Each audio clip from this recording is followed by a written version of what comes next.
Karibu sana katika channel yangu ya YouTube.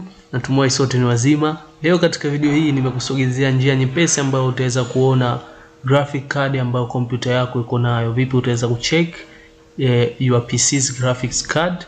Ni rahisi sana, just kwenda katika device manager na kuweza kuangalia hizo graphic ambayo kompyuta yako iko nazo. So moja kwa moja mimi tayari nipo katika kompyuta yangu kwa ajili ya kukuonesha, nipo katika Windows 11. So fuata hizi hatua ama step ambazo nitapita ili kuweza kuona graphic card ambayo kompyuta yako iko nayo. Njoo katika start icon yako hapa, right click, ingia katika device manager. Kama njia hii itakuwa ngumu kwako, na uwezo wa kusearch tu hapa device manager, na utaletewa device manager hapa. Utaingia.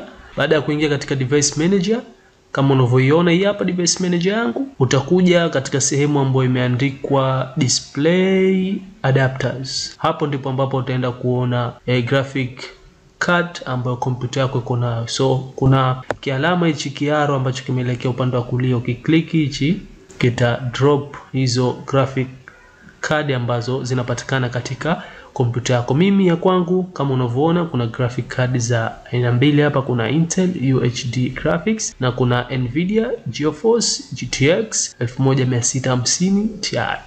Kama unavyoona hizi ndio graphic card ambazo niko nazo. So wewe inawezekana ipo moja tu ama ziko zaidi ya mbili, inategemea na mashine yako. Hivyo ndivyo ambavyo unaweza kuona graphic cards ya kompyuta yako kwa njia rahisi kabisa. Haina haja ya kufungua mashine yako ukaingia katika ndani ya mashine yako kwenda kuicheki graphic card yako ni aina gani. Just kwa kupitia katika device manager utaweza kufanikisha hilo na kuweza kuona. Na pia una uwezo wa ku-click katika mojawapo ya hizo graphic card zako ukaweza kuona more information kuhusu hiyo graphic card ambayo uko nayo.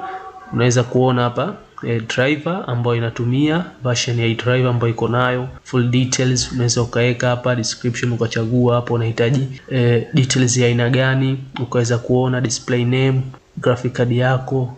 So utachagua hapa the way information ambayo unahitaji kuipata kulingana na hiyo graphic card yako, utaweza kuweka hivyo. So asanteni sana, endelea kufuatilia channel yangu, usikose video inayofuata. Natumai video hii imeweza kukuongezea kitu katika issue nzima za kuweza kutambua hiyo mashine ambayo unaitumia. Tukutane katika video inayofuata. Share na wengine wapate kujifunza. Asante sana.